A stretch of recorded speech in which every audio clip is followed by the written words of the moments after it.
23/4/2025 காலை முரளி. ஓம் சாந்தி. பாப்தாதா. இனிமையான குழந்தைகளே, இப்பொழுது நாடகம் முடிவடைகின்றது. வீட்டிற்கு திரும்பிச் செல்ல வேண்டும். கலியுக கடைசிக்கு பிறகு சத்யுகம் மறுபடி வரும். இந்த ரகசியத்தை அனைவருக்கும் புரிய வையுங்கள்.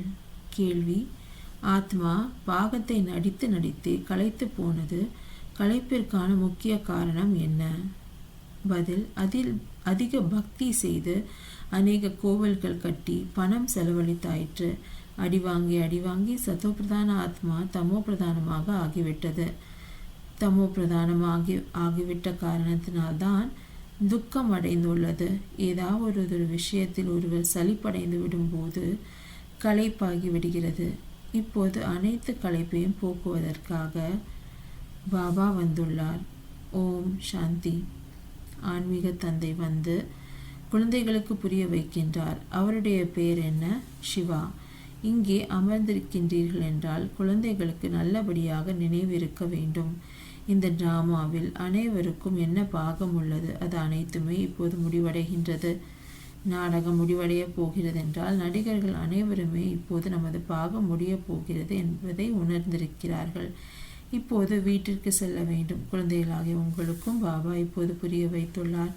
இந்த புரிதல் வேறு யாருக்குமே கிடையாது. இப்போது பாபா உங்களை புத்திசாலிகளாக ஆக்கியிருக்கின்றார். குழந்தைகளே, இப்போது நாடகம் முடிவடைகின்றது. இப்போது புதிதாக சக்கரம் சுற்ற ஆரம்பமாகின்றது. புது உலகத்தில் சத்யுகம் இருந்தது. இப்போது பழைய உலகத்தில் இந்த கலியுகத்தின் கடைசி நேரம். இவ்விஷயங்களை நீங்கள் தான் அறிவீர்கள். உங்களுக்கு தான் தந்தை கிடைத்துள்ளார். புதிதாக யாரேனும் வருகிறார்கள் என்றால் அவர்களுக்கும் இதை புரிய வைக்க வேண்டும். இப்போது நாடகம் முடிவடைகின்றது. கலியுக கடைசிக்கு பிறகு சத்யுகம் திரும்பவும் வந்தாக வேண்டும். இப்பொழுது இவ்வளவு அநேகம் பேர் உள்ளனர் என்றால் இவர்கள் அனைவரும் தங்களின் வீட்டிற்கு திரும்பி சென்றாக வேண்டும்.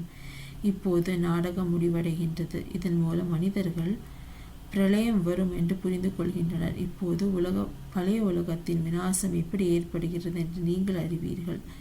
பாரதமோ அவிநாசி கண்டம். பாபாவும் இங்கேதான் வருகின்றார். மற்ற அனைத்து கண்டங்களும் அழிந்து போகும். இந்த சிந்தனைகள் வேறு யாருடைய புத்தியிலும் வர முடியாது. பாபா குழந்தைகளாகிய உங்களுக்கு புரிய வைக்கின்றார். இப்போது நாடகம் முடிவடைகின்றது. இது மீண்டும் பழையபடி ஆரம்பமாகும். முன்பு நாடகம் என்ற பெயர் கூட உங்கள் புத்தியில் இல்லாதிருந்தது. இது சிருஷ்டி நாடகம். இதில் நாம் நடிகர்கள் என்று ஒரு பேச்சுக்காக சொல்லி வைத்தனர். முன்பு நாம் சொல்லும்போது சரீரம் என உணர்ந்திருந்தோம். இப்போது பாபா சொல்கின்றார், தங்களை ஆத்மா என உணருங்கள் மற்றும் பாபாவை நினைவு செய்யுங்கள். இப்போது நாம் வீட்டிற்கு திரும்பி செல்ல வேண்டும். அது இனிமையான வீடு, பரந்தாமம். அந்த நிராகாரி உலகத்தில் ஆத்மாக்கள் நாம் வசிக்கின்றோம். இந்த ஞானம் எந்த ஒரு மனிதரிடமும் இல்லை. இப்போது நீங்கள் சங்கம யுகத்தில் இருக்கின்றீர்கள். இப்போது நாம் வீட்டிற்கு செல்ல வேண்டும் என்று நீங்கள் அறிவீர்கள். பழைய உலகம் அழிந்ததென்றால் பக்தியும் முடிந்தது. முதலில் யார் வருகிறார்களோ, எப்படி இந்த தர்மங்கள் நம்பர் வருகின்றன, விஷயங்கள் எந்த ஒரு சாஸ்திரத்திலும் கிடையாது. இந்த தந்தை புது விஷயங்களை புரிய வைக்கிறார். இதை வேறு யாராலும் புரிய வைக்க முடியாது. பாபாவும் ஒரே ஒரு தடவை வந்து புரிய வைக்கிறார். ஞான கடலாகிய பாபா வருவதே ஒரே ஒரு தடவைதான். அதுவும் புதிய உலகின் ஸ்தாபனை மற்றும் பழைய உலகின் விநாசம் செய்ய வேண்டிய சமயத்தில். பாபாவின் நினைவோடு கூடவே இந்த சக்கரமும் புத்தியில் இருக்க வேண்டும். இப்போது நாடகம் முடிவடைகின்றது. நாம் வீட்டுக்கு செல்கின்றோம். பாட் நடித்து களைத்து போனோம். பணமும் செலவழித்தோம். பக்தி செய்து நாம் சதோ பிரதானத்திலிருந்து தமோ பிரதானமாக ஆகிவிட்டோம். உலகமே பழையது என ஆகிவிட்டது. நாடகம் பழையது என சொல்வார்களா? நாடகமும் ஒருபோதும் பழையதாக ஆவதில்லை. நாடகமோ என்றும் புதியதாகவே உள்ளது. இது நடந்து கொண்டே இருக்கின்றது. மற்றபடி உலகம் பழையதாக ஆகின்றது. நடிகர்கள் நாம் தமோ பிரதான துக்கம் நிறைந்தவர்களாக ஆகிவிடுகின்றோம். களைத்து போகின்றோம்.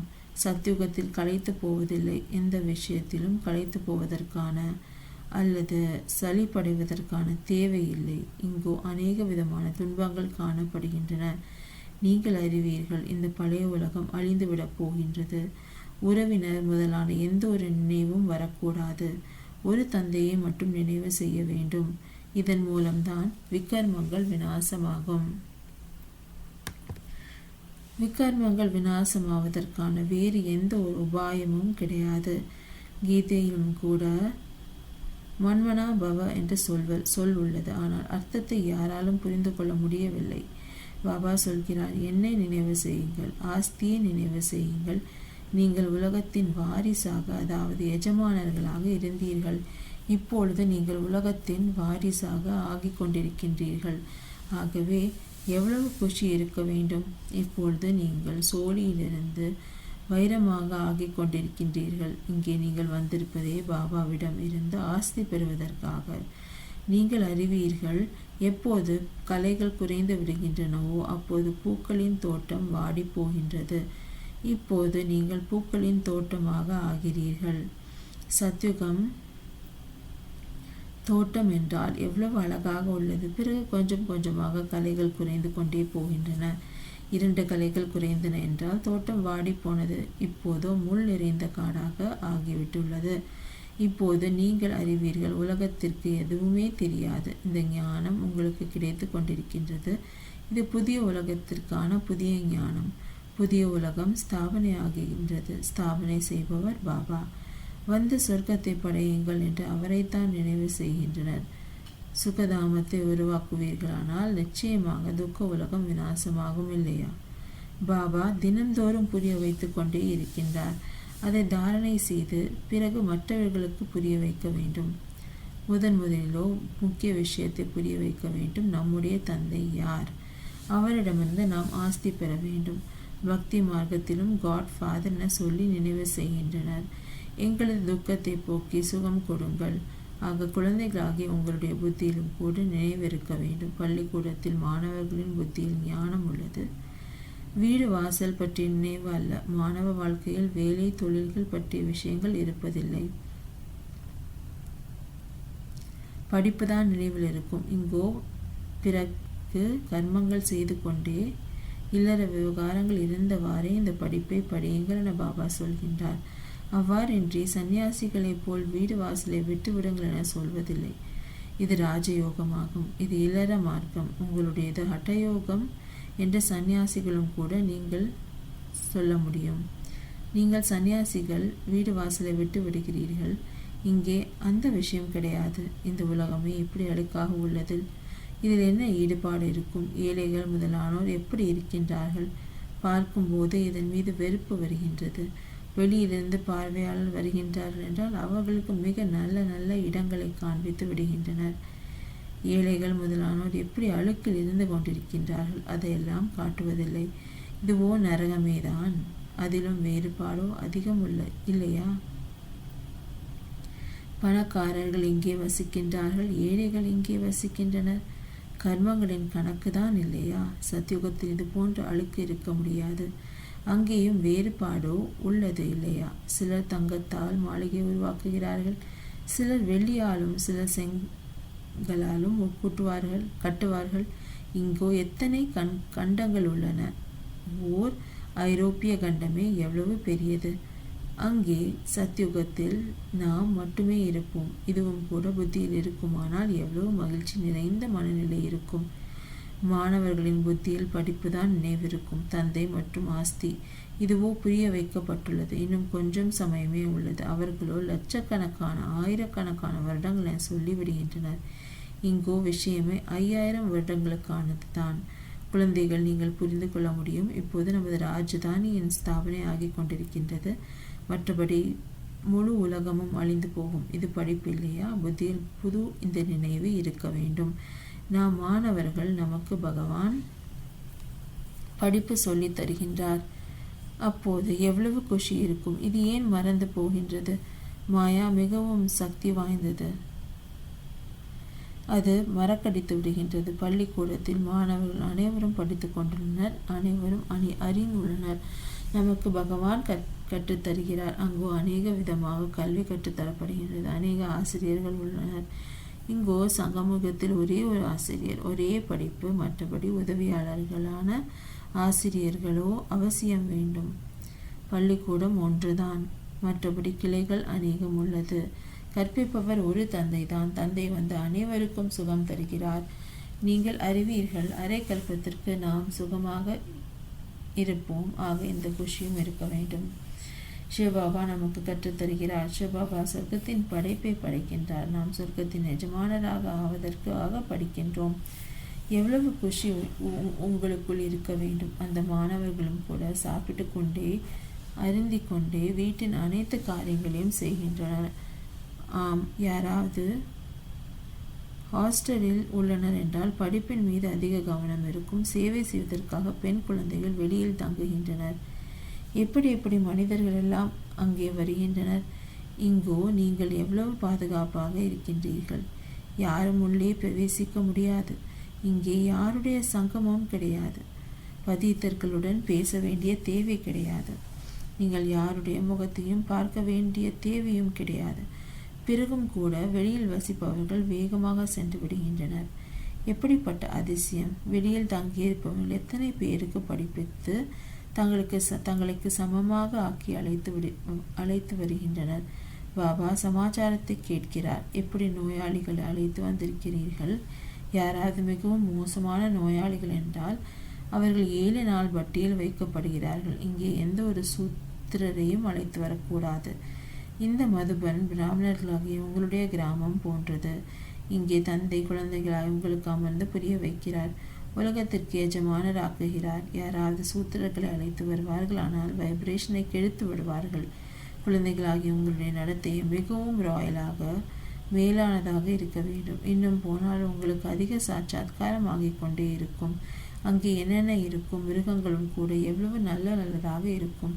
அனைத்தும் நல்ல பொருட்களாக இருக்கும். சத்தியுகத்தின் எந்த ஒரு பொருளும் இங்கே இருக்க முடியாது. உங்களுடைய புத்தியில் உள்ளது. நாம் சொர்க்கத்திற்காக பரீட்சை பாஸ் செய்து கொண்டிருக்கின்றோம். எவ்வளவு படிக்கிறோமோ அவ்வளவு பிறகு மற்றவர்களுக்கும் கற்றுக் கொடுப்போம். ஆசிரியராகி மற்றவர்களுக்கு வழி சொல்கின்றனர். அனைவரும் ஆசிரியர்கள். அனைவருக்கும் கற்றுக் கொடுக்க வேண்டும். முதலிலோ தந்தையின் அறிமுகம் கொடுத்து சொல்ல வேண்டும். தந்தையிடமிருந்து இந்த ஆஸ்தி கிடைக்கின்றது. கீதையை பாபா சொல்லி இருக்கின்றார். கிருஷ்ணர் பாபாவிடம் ஞானம் கேட்டு இந்த பதவி பெற்றுள்ளார். பிரஜாபிதா பிரம்மா இருக்கிறார் என்றால் பிராமணர்களும் கூட இங்கே வேண்டும். பிரம்மாவும் சிவபாபாவிடம் படித்து கொண்டே இருக்கிறார். இப்போது நீங்கள் விஷ்ணுபுரி செல்வதற்காக படிக்கிறீர்கள். இது உங்களுடைய அலௌகிக்க வீடு. லௌகிக்க பரலௌகிக்க பிறகு அலௌகிக்க. புது விஷயம் இல்லையா? பக்தி மார்க்கத்தில் ஒரு போதும் பிரம்மாவை நினைவு செய்வதில்லை.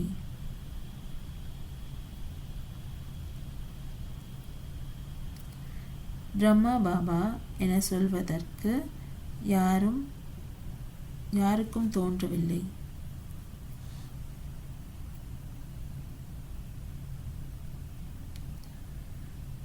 துக்கத்திலிருந்து விடுவியுங்கள் என்று சிவபாபாவை நினைவு செய்கின்றனர். இவர் பரலௌகிக்க தந்தை. இவர் பிரம்மா, பிறகு அலௌகிக். இவரை நீங்கள் சூட்சும வதனத்தில் பார்க்கிறீர்கள், பிறகு இங்கேயும் பார்க்கிறீர்கள். லௌகிக தந்தையையோ இங்கே பார்க்க முடியும், பரலௌகிக தந்தையோ பரலோகத்தில் தான் பார்க்க இயலும். இவர் பிரம்மா, பிறகு அலௌகிக்க அற்புதமான தந்தை. இந்த அலௌகிக்க தந்தையை அறிந்து கொள்வதில் குழம்பி போகின்றனர். சிவபாபாவை பற்றியோ நிராகார என சொல்வார்கள். நீங்கள் சொல்வீர்கள் அவர் ஒரு புள்ளியாக இருக்கிறார். அவர்களோ பக்தியில் அகண்ட ஜோதி அல்லது பிரம்மம் என சொல்லிவிடுகின்றனர். அநேக வழிமுறைகள் உள்ளன. உங்களுக்கு ஒரே வழிமுறை. ஒருவர் மூலமாக பாபா வழிமுறை தர தொடங்கினார். பிறகு எவ்வளவு விருத்தி ஆகின்றது. ஆக குழந்தைகள் உங்கள் புத்தியில் இருக்க வேண்டும். நமக்கு சிவபாபா படிப்பு சொல்லி தந்து கொண்டிருக்கின்றார். பதீத்தத்திலிருந்து பாவனமாக ஆக்கி கொண்டிருக்கின்றார். ராவண ராஜ்யத்தில் நிச்சயமாக பதீத்தம் தமோ பிரதானமாக ஆகியே தீர வேண்டும். பேரே பதீத்த உலகம். அனைவரும் துக்கம் நிறைந்தவர்களாகவும் உள்ளனர். பாபா எங்கள் துக்கத்தை போக்கி சுகம் கொடுங்கள் என்று அதனால்தான் பாபாவை நினைவு செய்கின்றனர். குழந்தைகள் அனைவருக்கும் தந்தை ஒருவரே தான். அவரோ அனைவருக்கும் சுகம் தருவார் இல்லையா? புது உலகத்திலோ சுகத்தின் மேல் சுகம். மற்ற அனைவரும் சாந்தி தாமத்தில் இருப்பார்கள்.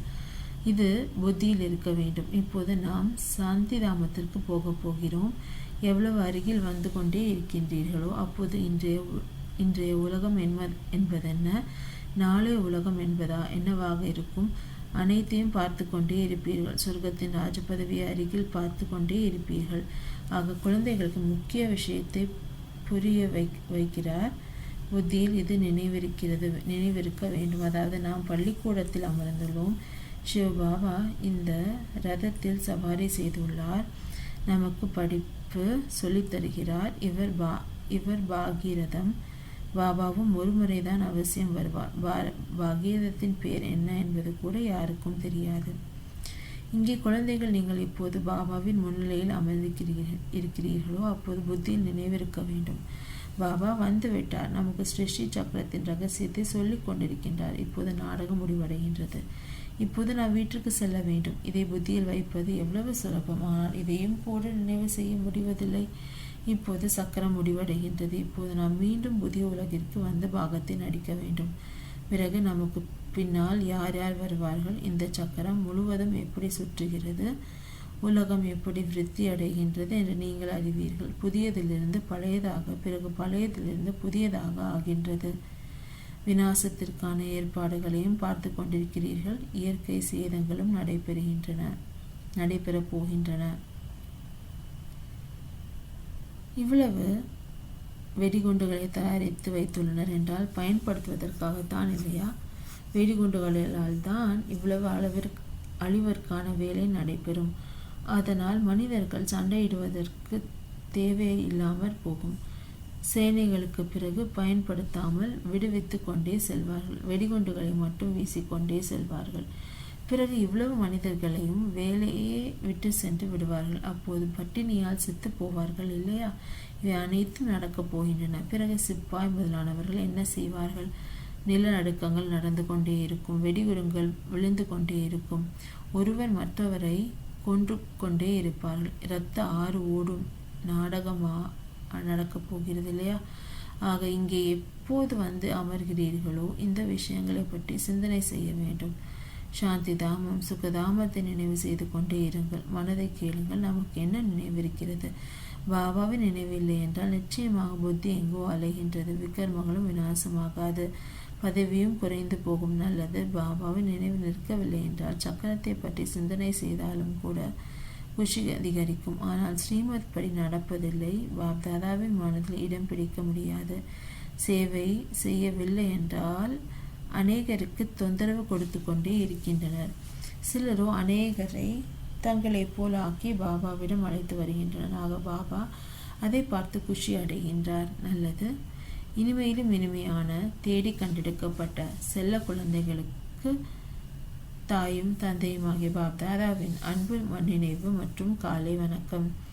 ஆன்மீக குழந்தைகளுக்கு ஆன்மீக தந்தையின் நமஸ்தே. தாரணைக்கான முக்கிய சாரம். 1. சதா மகிழ்ச்சியாக இருப்பதற்காக புத்தியில் படிப்பு மற்றும் படிப்பை சொல்லித் தரும் பாபாவின் நினைவு இருக்க வேண்டும். உண்ணும் போதும் அருந்தும் போதும் காரியங்கள் அனைத்தையும் செய்து கொண்டும் படிப்பின் மீது முழு கவனம் செலுத்த வேண்டும். 2. பாப்தாதாவின் மனதில் இடம் பிடிப்பதற்காக ஸ்ரீமத் படி அநேகரை தங்களை போல் ஆக்குகிற சேவை செய்ய வேண்டும். யாரையும் துன்பம் அடைய செய்யக்கூடாது. வரதானம். அசரீரி நிலையின் இன்ஜெக்ஷன் மூலம் மனதை கட்டுப்படுத்தக்கூடிய ஒருமுகத்தன்மை உள்ளவர் ஆகுக. தற்காலத்தில் எப்படி ஏதாவது கட்டுப்பாட்டில் வருவதில்லை என்றால் மிகவும் தொந்தரவுக்குள்ளாகி விடுகிறார்கள், ஆவேசப்படுகிறார்கள் அல்லது பைத்தியமாகி விடுகிறார்கள். எனவே அவர்களுக்கு அத்தகைய ஒரு இன்ஜெக்ஷன் போட்டு விடுகிறார்கள். அதனால் அவர்கள் அமைதியாகி விடுகிறார்கள். அதுபோல சங்கல்ப சக்தி உங்கள் கட்டுப்பாட்டில் வருவதில்லை என்றால் அசரீரி நிலையின் இன்ஜெக்ஷன் போட்டுக்கொள்ளுங்கள். பிறகு சங்கல்ப சக்தி வீணாகி போகாது. சுலபமாக ஒருமுகத்தன்மை அமைந்துவிடும். ஆனால் புத்தியின் லகானை பாபாவிடம் கொடுத்துவிட்டு பிறகு திரும்ப எடுத்துக்கொள்கிறீர்கள் என்றால் மனம் வீண் முயற்சியில் போட்டுவிடுகிறது. இப்போது வீண் முயற்சியில் இருந்து விடுபடுங்கள். ஸ்லோகன். தனது மூதாதையர் பூர்வ சுரூபத்தை ஸ்மிருதியில் வைத்து அனைத்து ஆத்மாக்கள் மீதும் இரக்கம் கொள்ளுங்கள். அவ்யக்த இஷாரா.